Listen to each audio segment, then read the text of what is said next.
बलूचिस्तान में security forces ने तुर्बत से खातून खुदकुश बमबार अदीला बलोच को बाजियाब करवा लिया।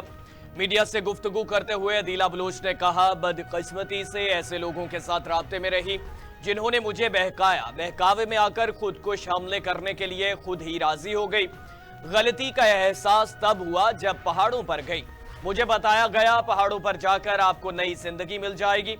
ये लोग गलत बातों के बहकावे में आकर नौजवानों को भी वहां पर लेके गए। ये लोग ब्लैकमेलिंग और वर्गलाकर पहाड़ों पर लेकर जाते हैं।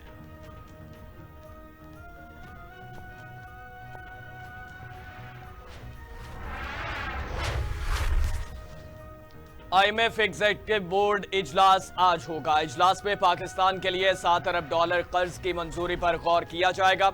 12 जुलाई के बाद IMF के मुतादिद एग्जीक्यूटिव बोर्ड इजलास हो चुके, लेकिन पाकिस्तान का मामला शामिल नहीं किया गया। ये पहला मौका है कि पाकिस्तान के कर्ज पर गौर किया जा रहा है। पाकिस्तानी हुकाम के मुताबिक IMF की तमाम शराइत पूरी कर दी गई हैं। इस यकीन दहानी के बाद ही IMF ने पाकिस्तान के मामले पर एग्जीक्यूटिव बोर्ड इजलास बुलाने का फैसला किया।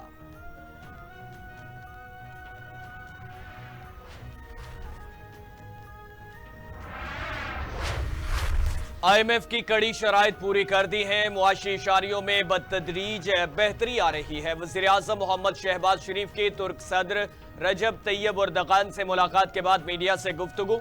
कहा, सऊदी अरब, UAE और चीन ने माजी की तरह एक बार फिर पाकिस्तान का साथ दिया। तुर्किया से पाकिस्तान के बरादराना ताल्लुकात हैं। रजब तैयब एर्दोगान जल्द पाकिस्तान का दौरा करेंगे। मजीद कहा, 9/11 के बाद पाकिस्तान को बदतरीन दहशतगर्दी का सामना करना पड़ा। दहशतगर्दी के खिलाफ जंग में पाकिस्तान के 80,000 शहरी लुक़्मा अजल बने।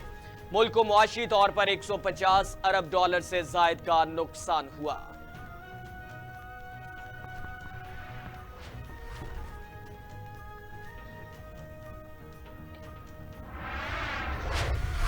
जस्टिस मंसूर अली शाह की बतौर चीफ जस्टिस पाकिस्तान तकर्री के नोटिफिकेशन के लिए दरख्वास्त। जस्टिस आबिद हुसैन चट्टा की समाअत से माजरत। अदालत ने केस दूसरे बेंच में लगाने के लिए दरख्वास्त चीफ जस्टिस को वापस भिजवा दी। रजिस्ट्रार ऑफिस ने दरख्वास्त के नाकाबिल समाअत होने का एतराज लगाया था। रजिस्ट्रार ऑफिस ने दरख्वास्त गुजार को इस्लामाबाद हाई कोर्ट रुजू करने की हिदायत की थी।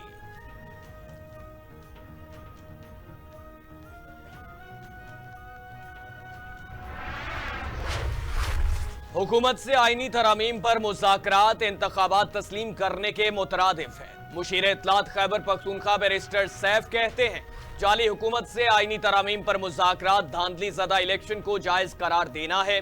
अपोजिशन किसी दबाव या लालच में आकर अवाम का साथ ना छोड़ें।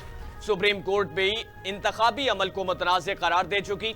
अपोजिशन का मौक़िफ़ रहा है कि फॉर्म 47 पर बनने वाली हुकूमत गैर मुंतखब है। मुज़ाकरात गैर मुंतखब, नाजायज़ व गैर कानूनी और गैर कानूनी हुकूमत को जायज़ करार देने की कोशिश है। मौजूदा पार्लियामेंट नामुकम्मल और गैर आईनी है। पार्लियामेंट को कानून साजी का हक भी नहीं, आईनी तरमीम कैसे कर सकती है?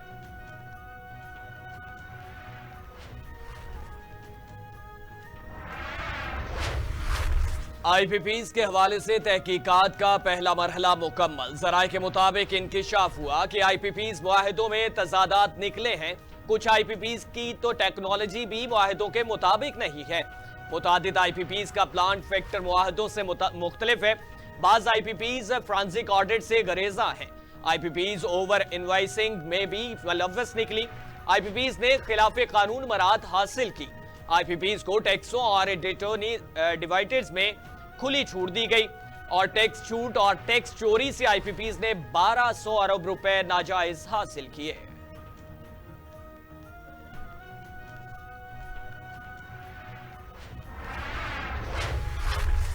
गाजा में अक़वाम मुत्तहिदा और मगरब की अखलाकी रवायात का भी कत्ल हो रहा है। तुर्क सदर रजब तैयब एर्दोगान का अक़वाम मुत्तहिदा की जनरल असम्बली से खिताब। कहा, आलमी अमन दुनिया के 5 बाअसर ममालिक के हाथों में नहीं होना चाहिए। गाजा जंग अक़वाम मुत्तहिदा के बुनियादी मिशन के लिए चैलेंज है। अक़वाम मुत्तहिदा की बुनियादी जिम्मेदारी दुनिया में अमन कायम करना है। दुनिया के ममालिक रियासत फ़लस्तीन को तस्लीम करें। ममालिक फ़लस्तीनी रियासत तस्लीम करके तारीख की दुरुस्त समत में खड़े हो जाएं। इसराइली हमलों से गाजा बच्चों और खातीन का दुनिया का सबसे बड़ा कब्रिस्तान बन गया है। हम लबनान के अवाम के साथ खड़े हैं। इंसानियत के इत्तेहाद से इसराइल को रोकना होगा।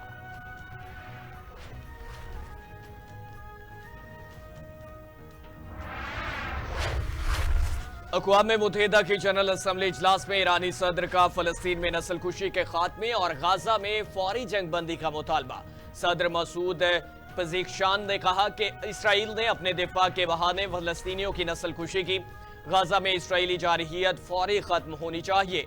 ईरान 2015 जौहरी मुआहदे के फरीकैन से मिलकर तातुल खत्म करने को तैयार है। ईरान पर आयद पाबंदियां गैर इंसानी हैं। आम लोग मुतासिर हो रहे हैं। ईरानी आलमी बरादरी के साथ ताल्लुकात बेहतर करने के लिए तैयार है।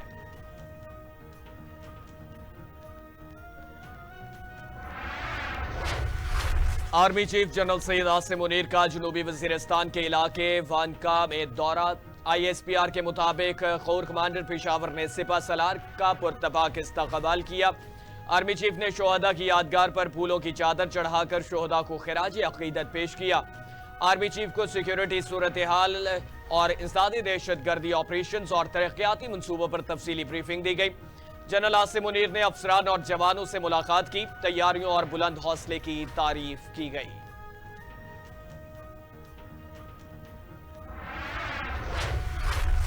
अमेरिका ने अफगानिस्तान के खिलाफ पाकिस्तानी मौक़िफ़ की हमायत कर दी। अमेरिका की नेशनल सिक्योरिटी काउंसिल के तर्जमान जॉन कर्बी कहते हैं, पाकिस्तान में अफगानिस्तान से दहशतगर्दी हमारे लिए गहरी तशवीश का बायस है।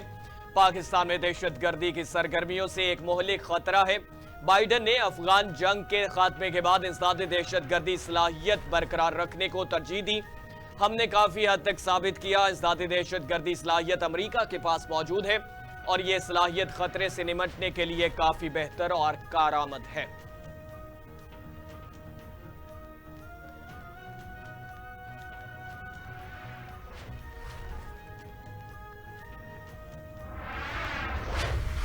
इसराइल की लबनान में पर वहशियाना बमबारी से हलाकतों की तादाद 570 से बढ़ चुकी है। 1800 से जायद अफराद जख्मी हो गए।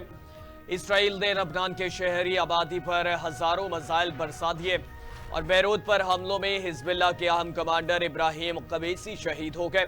हमलों से बचने के लिए सैकड़ों लबनानी शहरी नकल मकानी कर गए। लबनान में तालीमी इदारे एक हफ्ते के लिए बंद। उधर हिजबुल्लाह ने भी इसराइल पर जवाबी हमले करते हुए 300 से जायद रॉकेट दाग दिए। हमलों में इसराइल के फौजी अहदाफ को निशाना बनाने का दावा।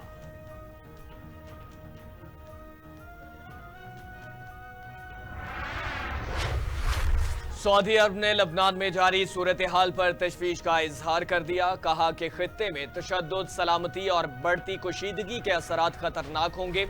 सऊदी वजारत खारिजा की जानिब से जारी करदा बयान में कहा गया कि फरीक तहम्मुल का मुजाहरा करें, खित्ते और अवाम को जंग के खतरात से दूर रखें। बैनुल अक़वामी बरादरी फरीक़ैन खित्ते में तनाज़ात के खात्मे के लिए जिम्मेदारियां अदा करें। सऊदी अरब का लबनान की खुद मुख्तारी का एहतराम करने की जरूरत पर भी जोर।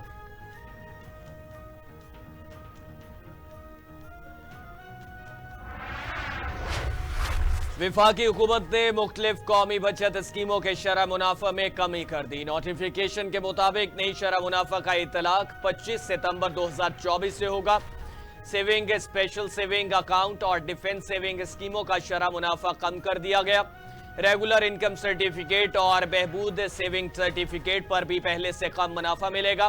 पेंशनर्स बेनिफिट और शोहदा फैमिली वेलफेयर अकाउंट्स का मुनाफा 15.36% से कम होकर 14.16% मुकर्रर। शहरी कौमी शनाख्ती कार्ड्स और दीगर दस्तावेजात की गैर जरूरी फोटो कापियां करवाने से गुरेज करें। नादरा ने अवाम के लिए एडवाइजरी जारी कर दी। जारी करदा दस्तावेजात मसलन शनाख्ती कार्ड, फैमिली रजिस्ट्रेशन सर्टिफिकेट और बेफॉर्म वगैरह की फोटोकॉपी साथ लाने की जरूरत नहीं। असल दस्तावेज या सिर्फ इस पर दर्ज नादरा का जारी करदा नंबर साथ लाएं। दरअसल जरूरी दस्तावेजात की गैर जरूरी फोटोकॉपियां बनाने से सिक्योरिटी को खतरात लाक हो सकते हैं।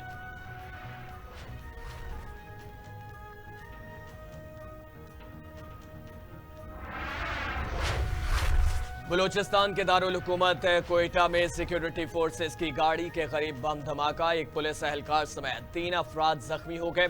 धमाका के बाद पुलिस और कानून नाफिज करने वाले इदारों के एहलकार धमाके की जगह पर पहुंच गए और इलाके को घेरे में ले लिया। पुलिस के मुताबिक धमाके की नवैयत का तयन किया जा रहा है। धमाका केस मवाद मोटरसाइकिल में नस्ब किया गया था। धमाके की जगह के करीब एक तबाह मोटरसाइकिल भी पड़ी मिली।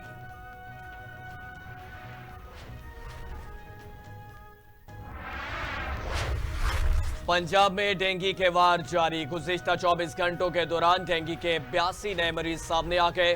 रावलपिंडी से 69, लाहौर से 4 डेंगू के केसेस रिपोर्ट। चिकवाल से 2 नए मरीज सामने आए। गुजरावाला, फैसलाबाद, बहावलपुर, मियांवाली, मंडी बहाउद्दीन, साहिवाल और सरगोदा से डेंगू का एक केस रिपोर्ट हुआ। तर्जुमान महकमे सेहत के मुताबिक सूबे में डेंगू के एक हफ्ते में 459 केसेस, जबकि रवां साल अब तक 1245 डेंगू केसेस रिपोर्ट हुए।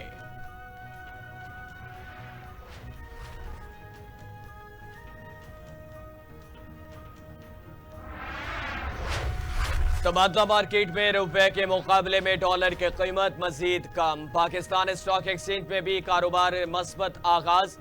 इंटरबैंक में डॉलर का भाव 12 पैसे कम होकर 277 रुपए 68 पैसे पर आ गया। उधर स्टॉक मार्केट में 100 इंडेक्स 159 पॉइंट्स का इजाफा रिकॉर्ड। इंडेक्स 81,643 की सतह पर आन पहुंचा। शहर लाहौर का मौसम आज गर्म रहेगा। महकमे मौसमियात के मुताबिक सूबाई दारुल हुकूमत का कम से कम दर्जा हरारत 27, जबकि ज्यादा से ज्यादा 38 डिग्री सेंटीग्रेड तक जाने का इम्कान। शहर का मौजूदा दर्जा हरारत 29 डिग्री सेंटीग्रेड रिकॉर्ड किया गया। इदाद-ओ-शुमार के मुताबिक हवा में नमी का तनासुब 77% तक जा पहुंचा। हवा की रफ्तार 8 किलोमीटर फी घंटा रिकॉर्ड की गई। उधर आलूदगी के एतबार से लाहौर दुनिया में दूसरे नंबर पर विराजमान। शहर में स्मोक की औसतन शरह 179 रिकॉर्ड की गई।